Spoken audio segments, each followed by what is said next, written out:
창세기 20장 1에서 18절 말씀입니다. 20장.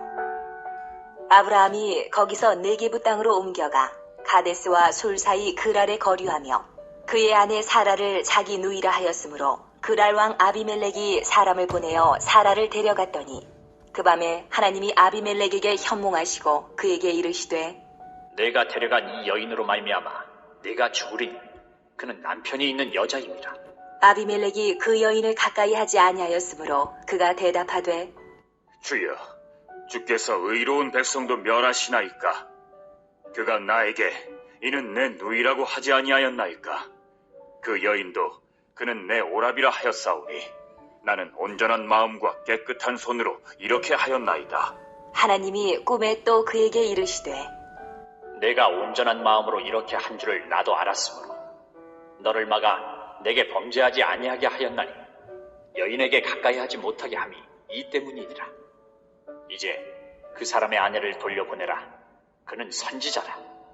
그가 너를 위하여 기도하리니 내가 살려니와 내가 돌려보내지 아니하면 너와 내게 속한 자가 다 반드시 죽을 줄 알지니라. 아비멜렉이 그날 아침에 일찍이 일어나 모든 종들을 불러 그 모든 일을 말하여 들려주니 그들이 심히 두려워하였더라. 아비멜렉이 아브라함을 불러서 그에게 이르되 내가 어찌하여 우리에게 이렇게 하느냐? 내가 무슨 죄를 네게 범하였기에 내가 나와 내 나라가 큰 죄에 빠질 뻔하게 하였느냐? 내가 합당하지 아니한 일을 내게 행하였도다. 하고 아비멜렉이 또 아브라함에게 이르되 내가 무슨 뜻으로 이렇게 하였느냐? 아브라함이 이르되 이곳에서는 하나님을 두려워함이 없으니 내 아내로 말미암아 사람들이 나를 죽일까 생각하였으며 또 그는 정말로 나의 이복 누이로서 내 아내가 되었음이니라.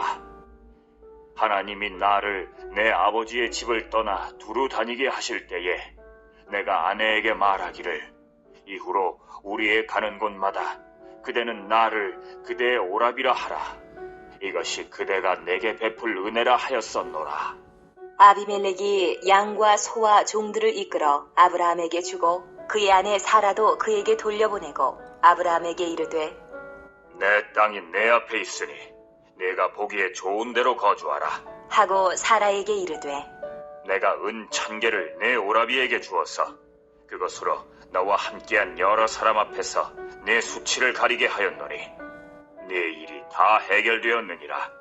아브라함이 하나님께 기도하매 하나님이 아비멜렉과 그의 아내와 여종을 치료하사 출산하게 하셨으니 여호와께서 이왕에 아브라함의 아내 사라의 일로 아비멜렉의 집에 모든 태를 닫으셨음이더라. 사랑하는 형제 여러분, 1월 31일 월요일 저녁 묵상에 잘 오셨습니다. 오늘 본문에서는 12장 10에서 20절에서 애굽에서 있었던 일과 아주 비슷한 사건이 다시 발생했습니다. 아브라함이 기근을 피해서 애굽에 갔다가 사라를 누이라고 속여서 바로의 아내가 될 뻔한 일이 있었죠. 그 일과 비슷한 사건인데요. 다른 교훈도 추가가 됩니다. 아브라함이 하나님을 의지하지 않고 거짓된 처세술을 의지했다는 점과 아내의 정조를 지키려 하지 않은 점은 12장과 동의를 한 잘못이죠. 사라의 정조가 여느 여자들의 정조보다도 아주 절대적으로 지켜져야 하는 이유는 언약의 아들을 낳을 유일한 여자이기 때문입니다. 그 점은 17장에서 할례 명령을 받을 때에 확인되었고요. 그래서 사례를 사라, 열국의 어머니라는 뜻의 사라라고 이름까지도 바꾸어 주셨죠.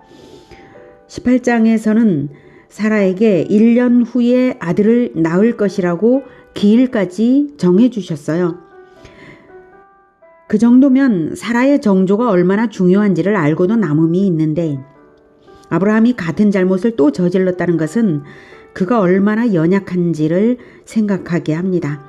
안타깝게도 아브라함 역시 보통 사람인 겁니다.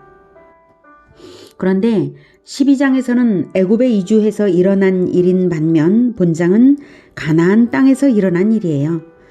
그랄 1절에 그랄이라고 하죠.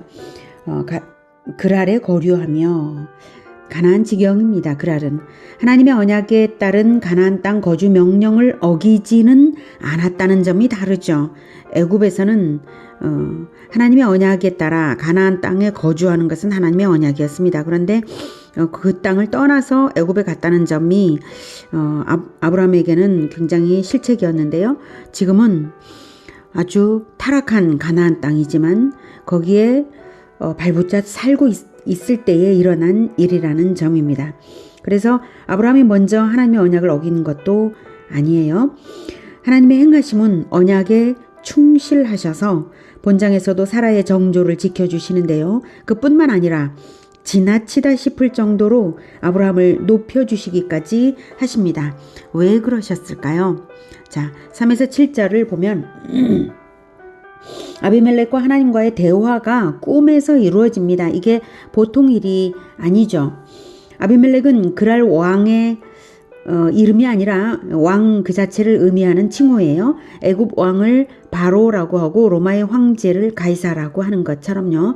자, 아무튼 아비멜렉과 하나님과의 대화가 이루어지죠. 3절에서 네가 데려간 하나님께서 말씀하시길 네가 데려간 이 여인으로 말미암아 네가 죽으리니라고 사라를 범하면 죽음으로 갚아야 한다라고 말씀을 하십니다. 4, 5절 주께서 대답을 합니다. 아비멜렉이 주께서 의로운 백성도 멸하시나이까 그가 나에게 이는 내 누이라고 하지 아니하였나이까 그 여인도 그는 내 오랍이라 하였사오니 나는 온전한 마음과 깨끗한 손으로 이렇게 하였나이다. 아비멜렉은 아직 사라를 범하지 않았기 때문에 정당성을 주장할 수 있었어요. 그리고 잘못은 아브라함에게 있죠. 누이라고 했으니까. 네. 자, 6절 하나님의 대답입니다. 네가 온전한 마음으로 이렇게 한 줄을 나도 알았으므로 너를 막아. 네, 방지 차원에서 예방 차원에서 지금 이렇게 너에게 경고한다 이 뜻이죠. 너를 막아 내게 범죄하지 아니하게 하였나니 여인에게 가까이 하지 못하게 함이 이 때문이니라. 하나님께 대한 범죄를 방지하기 위해서 하나님이 나타나 주셨다는 것이죠. 사라를 범하는 것은 하나님께 대한 범죄가 되고 여느 여자들과 달리 하나님이 사전에 보호하시는 이유는 말씀드린 대로 언약의 아들을 낳을 여자이기 때문입니다. 그런데 여기서 하나님은 아비멜렉의 온전한 마음을 인정은 하시면서도요. 이어지는 7절을 보면 아비멜렉의 온전한 마음보다도 더욱 아브라함을 비상하게 높여주십니다.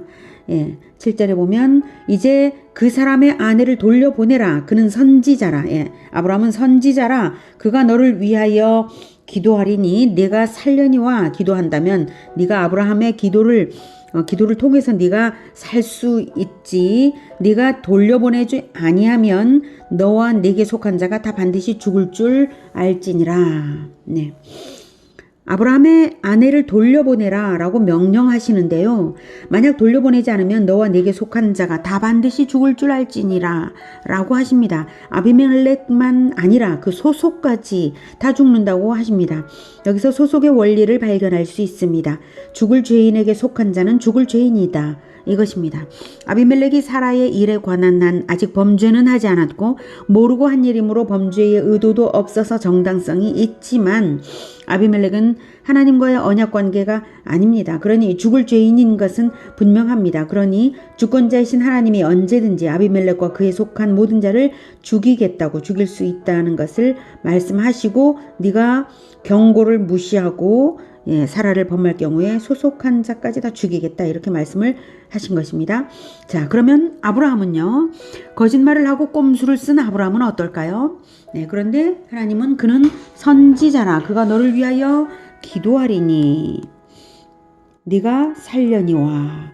하나님이 아브라함은 선지자라고 높여주시고 아비멜렉의 사면을 위해 중보 기도를 할 권세까지 인정해 주시고 그 기도에 응답해서라야만 아비멜렉은 살 수 있다고, 아비멜렉의 생명이 아브라함의 중보 기도에 달려 있다고 하십니다. 너무나 놀랍죠. 왜 아브라함이 이렇게까지 하나님의 옹호를 받고 높임을 받을 수 있을까요? 아브라함이 의로운가요? 아브라함 개인은 온전하지 못합니다. 아브라함의 의는 결코 온전하지 못합니다. 그러나 하나님이 인정하시는 아브라함의 의는 언약에 따라 그리스도의 의를 전가받은 의입니다. 그가 기도하리니에서 아브라함은 기도하는 사람인 것을 알 수가 있고요. 사라를 빼앗긴 위기 상황이기 때문에 분명히 기도했을 것을 우리는 추측할 수 있습니다. 아브라함은 자기의 잘못을 하나님 앞에 쏟아 회개하며 사라의 보호를 위해 기도했을 것입니다. 언약 백성으로서 기도할 때, 하나님의 언약을 바탕으로 기도할 때 그 기도는 마치 그리스도의 기도와 같이 하나님께서 받아주십니다. 우리가 예수 그리스도의 이름으로 기도하는 것이 그것입니다. 우리의 의는 온전하지 못하지만 그리스도의 이름으로 회개하고 그리스도의 이름으로 간구할 때 하나님은 우리의 죄를 그리스도에게 전가하시고 그리스도의 의를 우리에게 전가시키는 것입니다. 예수님의 십자가의 공로는 믿는 자가 그리스도의 명령으로 기도하는 순간마다 그리스도의 이름으로 기도하는 순간마다 하나님 앞에서 효력이 발생되는 것입니다. 예수님의 십자가의 공로로 인하여 예수님의 십자가의 공로를 믿는 자가 그 공로를 믿는 자가 그리스도의 이름으로 기도할 때 하나님 앞에서 효력이 발생하는 것입니다. 그래서 믿음의 아브라함은 그리스도의 의를 전가받아 칭의 되었으므로 그의 기도가 의로운 자의 기도가 되는 것입니다. 믿는 자의 의와 세상 사람들의 의가 근본적으로 이렇게 너무나 다릅니다. 세상 사람들이 아무리 착하다 할지라도 그것은 하나님 앞에 누더기와 같습니다. 그러나 하나님이 입혀주시는 보혈의 두루마기는 중보적 권세까지 힘입는 권세 있는 의인 것입니다. 아브라함은 그리스도 예수님의 선조이지만 하나님은 언약 안에서 과거, 현재, 미래의 모든 자를 그리스도의 백성으로 보시기 때문에 구약시대 사람들도 믿음으로 기도하면 예수님의 이름으로 기도하는 것과 같습니다. 그는 선지자라. 그는 선지자라. 선지자는 하나님의 계시를 받아 전하는 자를 말합니다. 아브라함은 하나님의 계시를 받았고 하나님의 백성임을 나타내며 살고 있으므로 선지자입니다. 모든 선지자는 그리스도를 예표합니다. 아브라함이 비록 허물이 있을지라도 하나님은 아브라함을 그리스도적 선지자로 보아주시는 것입니다. 꿈에서 깨어난 아비멜렉은 아침 일찍 모든 종들을 불러서 모든 것을 말했더니 모두들 심하게 두려워했습니다. 하나님을 두려워하는 것이면서 또한 아브라함에게 잘해야겠다는 생각도 우러났겠죠. 하나님이 아비멜렉의 꿈에 나타나 주신 것은 사실 아비멜렉이 대단해서가 아니라 아브라함에게 베푸시는 하나님의 은혜 때문이죠. 아비멜렉은 아브라함을 불러 따질 건 따지고 물을 건 묻습니다. 그래서 아브라함이 변명을 했는데요. 실제로 사라가 자기 이복누이이기도 하다라는 것을 말하죠. 현대와 달리 그 당시에는 근친 간의 결혼이 자연스러운 시대 문화였습니다. 훗날 출애굽 이후에는 근친 간의 결혼이 율법으로 금지됩니다. 자, 11절과 13절 아브라함의 대답에서는 그래도 아브라함의 정체성이 나타나고 그랄 땅의 타락상이 얼마나 심각했는지도 나타납니다. 그랄 땅에 타락했기 때문에 아브라함의 그 거짓말이 어느 정도는 합리화된다고 이제 보입니다. 물론 하나님 앞에서야 어떻게 그게 정당하겠습니까마는 지금 이 상황에서 그랄 땅의 타락상이 너무나 심각했기 때문에 그랬다라고 말을 할 수가 있었다는 것입니다. 11절에 아브라함이 이르되 이곳에서는 하나님을 두려워함이 없으니 내 아내로 말미암아 사람들이 나를 죽일까 하였음이요. 13절 하나님이 나를 내 아버지의 집을 떠나 두루 다니게 하실 때에 내가 아내에게 말하기를 이후로 우리의 가는 곳마다 그대는 나를 그대의 오라비라 하라. 이것이 그대가 내게 베풀 은혜라 하였었노라. 이렇게 아브라함이 비록 연약하긴 했어도 타락하고 폭력적인 선교지에서의 선교적 삶을 포기하지 않았고 하나님 백성의 정체성을 잃지 않았던 것이 사실입니다. 아비멜렉은 아브라함에게 사라를 돌려보낼 뿐만 아니라 양과 소와 종들을 주고 그랄 땅에서의 안전한 거주권을 보장해주고 사라에게 수치가 없다는 것을 증명하는 의미로 은천계를 주었습니다. 그리고 나서 아브라함의 기도는 하나님이 이루시고 아비멜렉 가정의 출산이 가능하게 하셨습니다. 사라를 데려갔을 때에 하나님께서 즉각 그들에게 질병을 주심으로써 사라를 보호하는 장치를 이미 하셨던 것입니다. 하나님의 신실하심이 어떻습니까?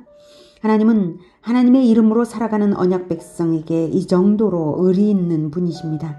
하나님의 신실하심이 그러하니 우리 역시 의리로서 신실함으로써 하나님을 높여야 하지 않겠습니까? 어떤 환경에서라도 정직하게 하나님의 백성의 존귀함이 나타나는 그러한 삶이 되시기를 축복합니다. 기도하겠습니다. 하나님의 의로우심, 하나님의 신실하심을 생각할 때 우리는 참으로 신실하지 못하여서 자기 자신만을 보호하려고 거짓말을 꾸민 아브라함이나 다를 바가 없습니다. 그러나 오직 주 예수님을 믿기로 작정하고 그 뒤를 따르고 있사오니 우리의 연약함을 불쌍히 여겨주시고 또한 덮어주시고 또한 다시 일어설 수 있게 도와주시고 늘 잘못된 일에서부터 구하여 주시며 또한 시험에 들지 않게 도와주시옵소서. 예수님의 이름으로 기도드립니다. 아멘.